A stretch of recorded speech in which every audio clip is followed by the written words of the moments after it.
Bom, boa noite a todos. Olá, alunos, alunos do curso de Filosofia, do curso de Teologia, do curso de Geografia e do curso de História. Meu nome é Alan dos Santos, sou professor da casa, da Unimes Virtual, professor do curso de Filosofia. Eu iria participar do segundo simpósio de Ciências Humanas da Unimes Virtual. Ia participar no segundo dia, junto com o professor Ricardo, com o professor Misael, com o professor Andrei. Mas por um motivo pessoal, eu não pude participar. Tá, infelizmente não pude participar. Peço desculpas para vocês, né? Porque meu nome estava na programação.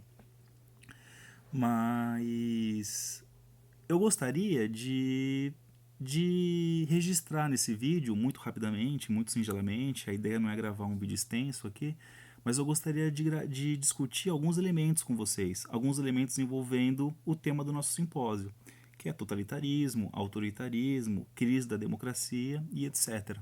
Tá bom? Eu gostaria de falar um pouquinho de dois pensadores, principalmente dois pensadores, dois filósofos. Um italiano que está vivo, o Giorgio Agamben, e um filósofo francês do século XX chamado Michel Foucault. Eu acho que o pensamento desses dois filósofos colaboram muito para a discussão sobre esses temas, autoritarismo, totalitarismo e democracia. Inclusive esse foi um dos eixos, né, das rodadas de discussão.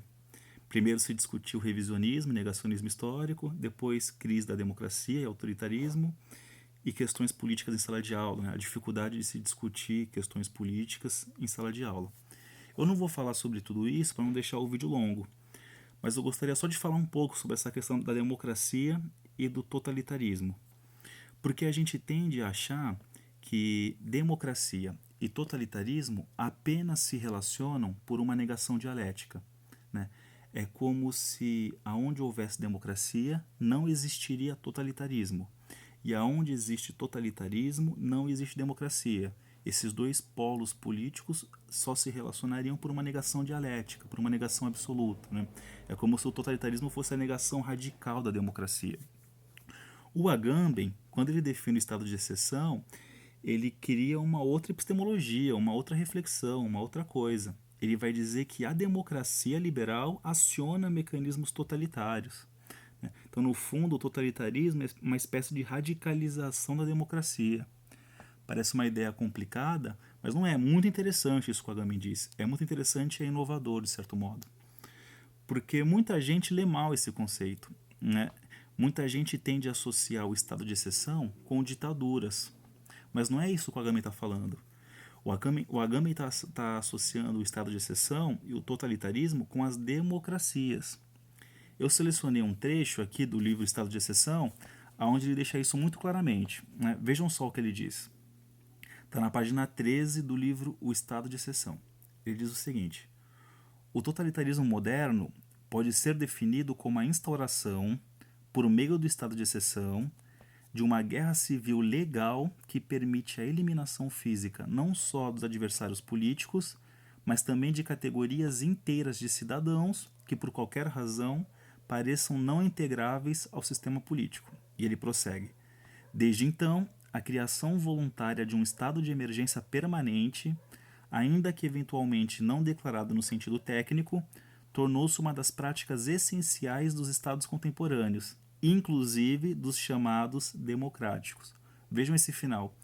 Inclusive dos chamados democráticos, dos estados contemporâneos chamados democráticos. Vamos recuperar lá o começo do texto, né? Ele está definindo o que é o totalitarismo moderno, né? E ele diz que esse totalitarismo se define pela instauração de uma guerra civil permanente. Então veja que característica importante do totalitarismo. Ele instaura uma guerra civil permanente. Isso me remete a Foucault, ao pensamento de Foucault. Quando Foucault, num curso chamado de Em Defesa da Sociedade, ele inverte o aforismo de Clausewitz e diz que política é uma guerra. O Agamben está falando que o totalitarismo instaura uma guerra civil. Isso está lá em Foucault. O Foucault fala que a política é uma guerra, né? Ele não fala em guerra civil diretamente, mas ele está falando que a política é uma guerra de forças. A política é uma guerra de forças, né?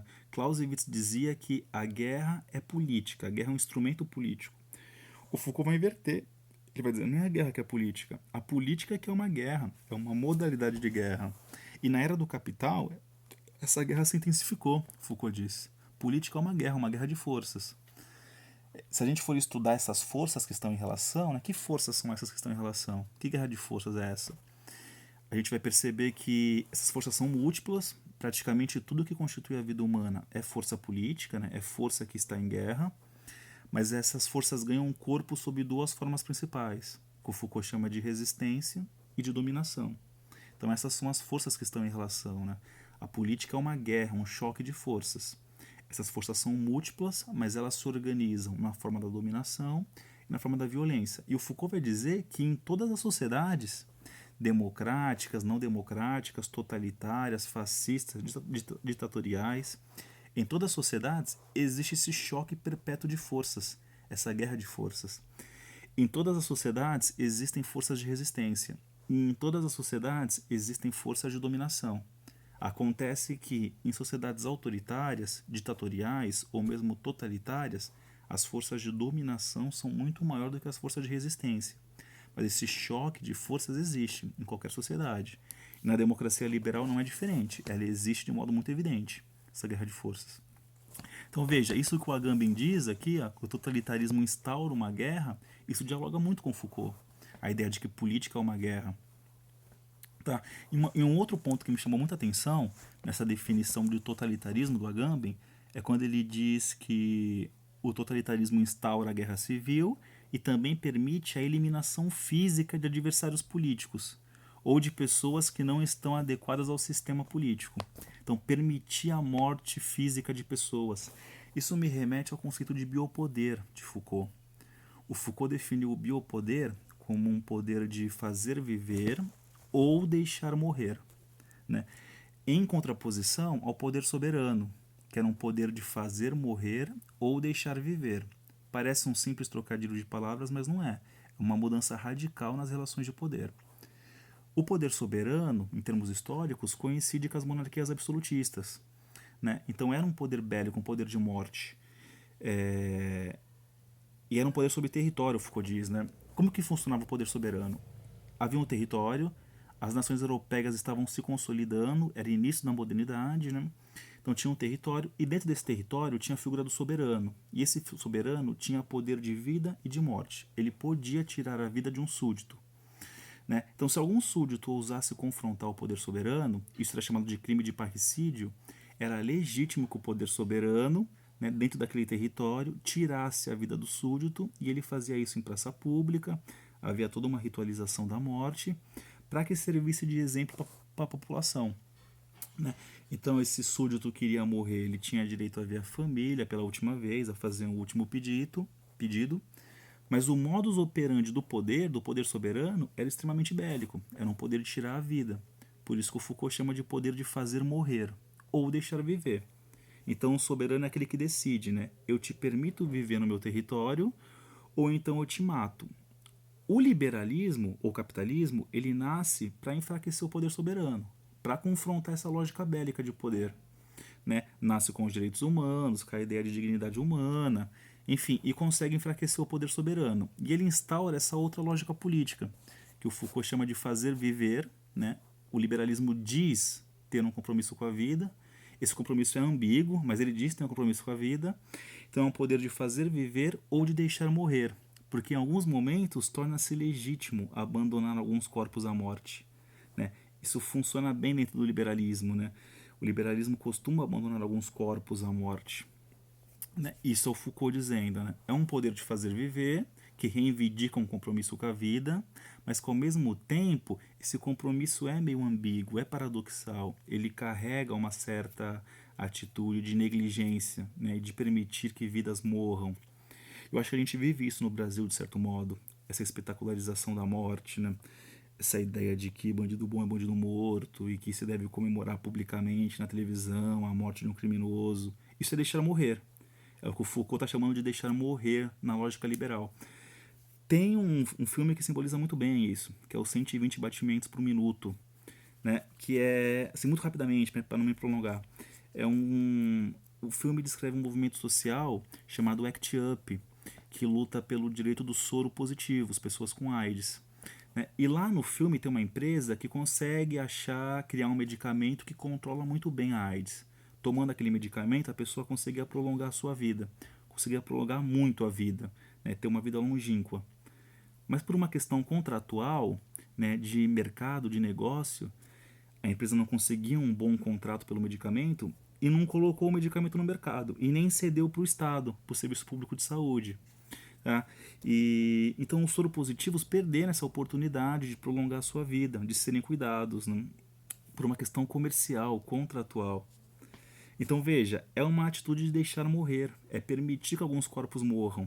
Né? É isso que o Agami está chamando também de permitir a eliminação física dos adversários políticos ou de cidadãos que não se adequam ao sistema político.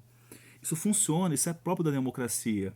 Né? O Foucault diz que o biopoder nasce com o liberalismo, ou seja, com a democracia liberal. E a democracia liberal permite isso, que alguns corpos sejam abandonados à morte. Tá? Então essa é uma ideia muito legal que eu gostaria de trazer. Quer dizer, existem mecanismos totalitários no interior das democracias. Eu não estou querendo com isso condenar a democracia, tá?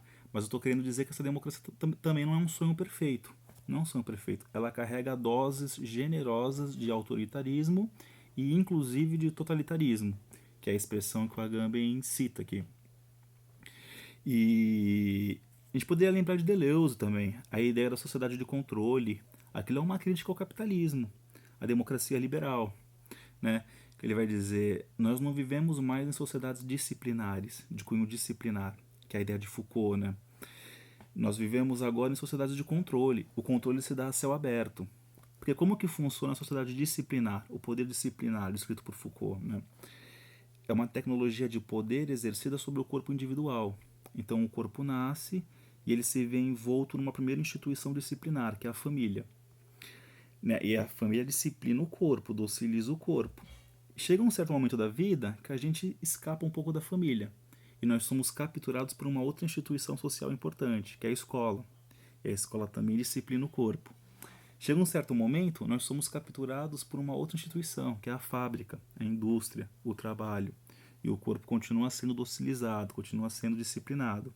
E no fim, o objetivo desses disciplinamentos vários é produzir corpos politicamente dóceis, mas socialmente úteis.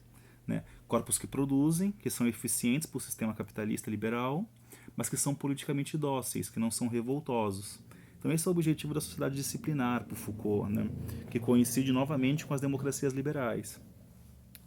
O Deleuze vai ler isso, né? O Gilles Deleuze, ele vai ler isso e vai dizer: nós vivemos agora em sociedades de controle, o controle se dá a céu aberto. Né? Eu estou gravando esse vídeo para vocês aqui de Santos. Tenta caminhar na hora da praia de Santos. Tem câmera em todos os lugares. Em toda esquina tem câmera. O controle está a céu aberto. Tá? A gente não precisa mais ser capturado pelas instituições. O controle se dá a céu aberto. E esse é um desenvolvimento de controle, né? Um dispositivo de controle próprio do capitalismo, do liberalismo. Tá? Então acho isso muito legal. A gente precisa romper essa ideia de que aonde há democracia não há totalitarismo. Esses autores estão dizendo que totalitarismo e democracia coincidem, coexistem no mesmo espaço geográfico, tá? Dentro de um mesmo estado, dentro de uma mesma nação, dentro de uma mesma ordem política. Então essa era uma ideia que eu gostaria de trazer para vocês. Tá? Não é só essa dialética negativa de totalitarismo e democracia, aonde há uma coisa não há outra. Dentro da democracia há muito autoritarismo, inclusive totalitarismo. Tá bom? Eu já vi, tô vendo aqui que tem 14 minutos de vídeo já, eu não queria deixar o vídeo muito longo, então eu vou encerrando por aqui, vou postar esse vídeo no fórum e espero ter colaborado com as discussões aí, tá bom? Peço desculpas por não ter podido participar lá no estúdio, junto com meus colegas, como era planejado, tá? Um abraço a todos os alunos, qualquer dúvida, entre em contato comigo. Boa noite a todos, tchau, tchau.